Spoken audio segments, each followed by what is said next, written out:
melihat film-film porno. Apakah pemberantasan film porno itu sudah dilakukan secara optimal? Mungkin kita membebaskan sepenuhnya tidak bisa, tapi apakah itu sudah optimal? Atau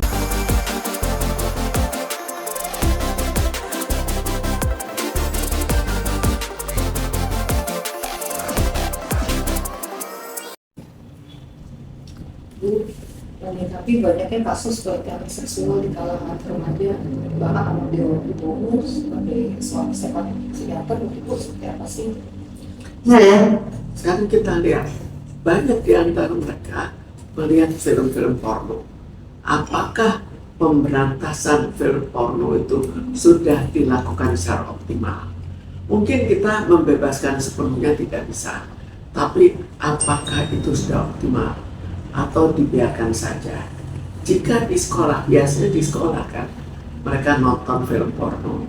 Sekarang kalau guru-guru tahu, apakah guru-guru ikut campur atau dibiarkan saja? Jadi pemberantasan itu salah satu. Lalu pendidikan seks itu boleh saja, tapi sekarang kita tanya, apakah pendidikan seks kalau moralnya tetap moralnya bukan dia tidak memperdulikan orang lain dan lebih senang memuaskan diri sendiri, apakah akan berhasil? Jadi semua itu harus kita kombinasikan.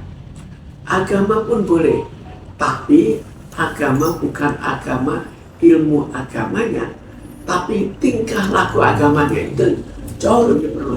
Jadi agama itu mengajarkan yang baik-baik, tapi bukan baik-baik secara teori begini, teori itu tidak mempunyai nilai, karena orang bisa saja beragama tinggi, tapi kita lihat saja apa yang terjadi di pesantren-pesantren. Karena apa? Moralnya atau tingkah lakunya bukan tingkah laku sesuai dengan agama yang dianutnya. Lalu kita ada lagi hubungan dengan apakah dilakukan hukuman sesuai dengan perbuatannya. Itu juga salah satu lagi. Kalau misalnya tiap kali orang melihat, oh ini perbuatan seksual, yuk kita rame-rame, seneng-seneng, dan akhirnya hukumannya ringan, apa yang terjadi? Orang lebih senang mengambil risiko. Jadi terlalu banyak hal yang sebetulnya menjadi penyebab secara keseluruhan dan harus diatasi juga secara keseluruhan. Ya, jadi berarti bisa dikatakan film porno bukan penyebab utamanya. Karena pas kan film porno itu beredar banyak ya di media sosial terutama di platform X. Film porno bisa jadi penyebab pemakaian narkoba, bisa penyebab masalah moral yang tidak memperdulikan, masalah orang sampai diperkosa juga menjadi penyebab. Kan banyak yang semuanya itu jadi satu kesatuan. Karena itu ada pada kelompok tertentu, makin narkoba akhirnya memperkosa. Ada kelompok lain melihat film porno, ada yang lain lagi karena ajakan, ada yang lain lagi ya pengangguran juga dia kesel ya perkosa orang. Tapi untuk beri edukasi kepada anak-anak dini itu dimulai dari usia berapa sih Bu, dan untuk jangan mau gitu ya Bu? Sebetulnya kita pendidikan itu tergantung pada usianya. Jadi kalau usianya masih muda sekali, dia bukan pendidikan seks, tapi pendidikan dalam pengetahuan tentang organ-organnya. Jadi bukan akhirnya seksnya dipersoalkan, belum. Kalau untuk proses pemulihan dari pihak korban sendiri? Kalau korban kita bayangkan ya, kalau seorang korban sampai terlalu diperkosa, maka bisa saja dia seumur-umur sudah ya terlalu menyakitkan, dan setiap mungkin lihat orang laki pun dia sudah merasakan sesuatu yang menakutkan. Lalu di kemudian hari juga belum tentu apakah dia akhirnya berani untuk menikah, karena itu tergantung pemerkosaannya berapa berat. Tapi sekarang kan cukup sering pemerkosaan berat sekali dilakukan oleh banyak orang. Bisa dibayangkan rasa sakit yang dihadapi. jika dilakukan oleh banyak orang. Tapi kenapa sih biasa pemerkosa itu membunuh gitu? Sekarang kita bayangkan ya, kalau seorang pemerkosa, dia kan setiap perbuatan negatif itu kan suatu kejahatan yang juga ditakuti akan masuk penjara. Kita misalnya merampok, bukan hanya memperkosa, merampok kan juga sering diikuti oleh pembunuhan. Jadi itu sekedar melindungi dirinya agar tidak ditangkap.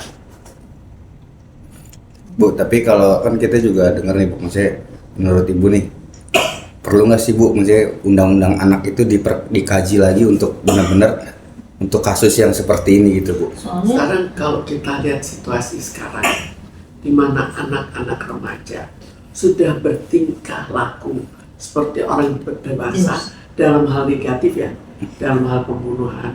Dulu kan anak-anak nggak ada yang melakukannya. Lalu sekarang memperkosa itu kan juga pada anak-anak. Jadi kalau perbuatan itu perbuatan yang sudah perbuatan orang dewasa, maka sebetulnya harusnya tidak perlu, yang mungkin tidak perlu dia dihukum sebagai anak-anak, tapi atau seperti dewasa, tapi jelas mendekati dewasa karena perbuatannya juga seperti dewasa. Termasuk penyakit mental ya Bu, yang suka nonton porno itu semua perkosa dan mencari itu apakah termasuk penyakit mental? Sekarang ada lagi, kalau penyakit mental, ada beberapa jenis penyakit mental. Ada penyakit mental karena kelainan seksual. Itu dia melakukan dengan kesadaran penuh. Walaupun dia tidak bisa mengendalikan, maka dia harus mengikuti hukuman. Tapi ada juga yang karena ODGJ, dia itu tidak menganggap itu sebagai suatu pemerkosaan. Mungkin pada saat melakukan dia lihat, oh ini seperti apa, seperti kambing atau seperti apapun, dan akhirnya menganggap oh itu harus dilakukan karena halusinasi. Seperti itu kan tidak bisa dipersalahkan, maka dia harus diobati.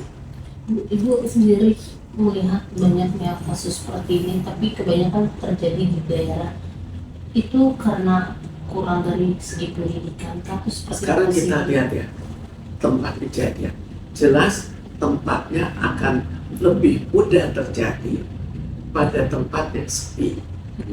Sekarang Kan di pinggir-pinggir danau.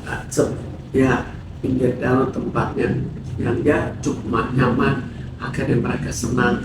Itu kan tempat kejadian. Dari tempat kejadian memang otomatis lebih di daerah. Tapi dulu daerah itu moralnya lebih tinggi daripada di Jakarta.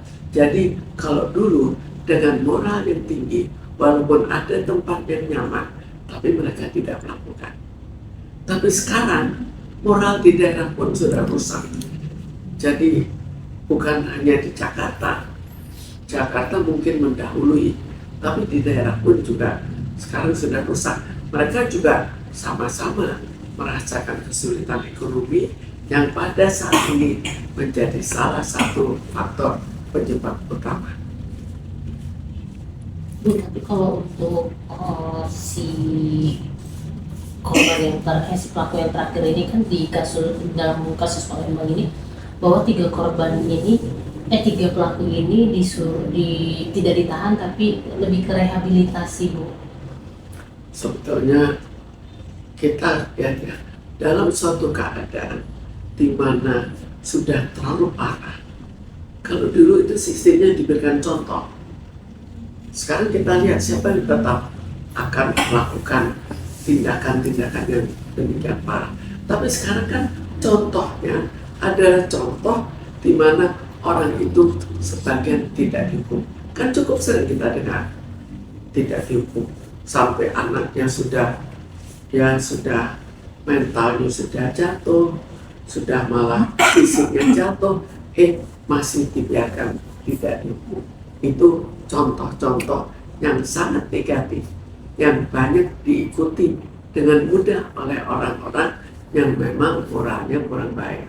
Dan dalam kasus ini kan yang paling terpukul adalah orang tuanya si korban itu. Nah, biasanya perlu juga nggak sih Bu pendampingan khusus dari psikolog atau psikiater Sekarang- karena kejadiannya juga di daerah. Ya, sekarang kalau pendampingan kita lihat kan adanya orang tuanya juga bisa mengatasi, bisa menghibur anaknya.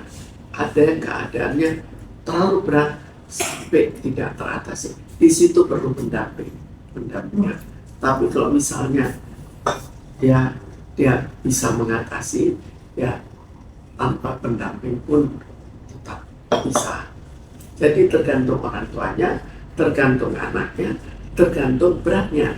Mungkin bahkan dia perlu pendamping bagaimana untuk organ-organ ya yang sebagai akibat dari pemerkosaan itu yang rusak, bagaimana bisa diperbaiki. Bu, harus ada peran pemerintah nggak sih agar pemerkosaan ini di Indonesia berkurang, Bu? Ini pemeran pemerintah cukup banyak. Kita bayangkan film porno, itu peran siapa? Peran pemerintah yang bisa banyak membantu. Narkoba, kita kan tahu orang pakai narkoba akhirnya memperkosa. Siapa? Pemerintah lagi. Masalah ekonomi yang membuat stres, siapa? Pemerintah lagi. Jadi lalu masalah di sekolah, yang sekolah guru-gurunya acuh terhadap hal ini. Peran siapa? Gurunya sendiri, tapi di situ peran gabungan. Karena terkadang guru itu kita persalahkan, padahal kalau guru menindak anak yang kebetulan anak orang besar, maka dia akhirnya malah gurunya dipecat. Jadi ini suatu yang kompleks yang harus kita ikuti satu-satu dan lindungi.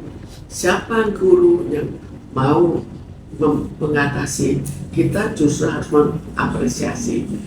Masyarakat umum yang mau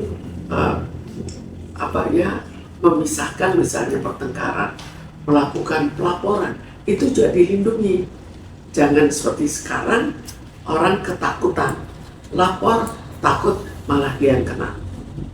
Jadi yang terjadi itu terbalik, itu bukannya bisa pelapornya malah yang kena, dan ini harus kita atasi. Terus aku juga terakhir nggak sih Bu, mungkin untuk anak-anak muda yang di zaman sekarang Gadget. digitalisasi ya Bu, yang apa aja udah bisa Gen Z, tinggal Gen Z. download gitu. Sebetulnya digitalisasi memang sekarang sulit untuk dikendalikan. Tapi pada anak-anak, sebetulnya dari anak itu kecilnya sudah bisa, anak kan masih bisa dilarang. Jadi orang tua ikut berperan, tapi sekolah juga ikut berperan. Karena anak-anak kan di sekolah bisa dikendalikan. Kadang-kadang orang tua bisa mengendalikan, kadang-kadang guru-guru bisa mengendalikan.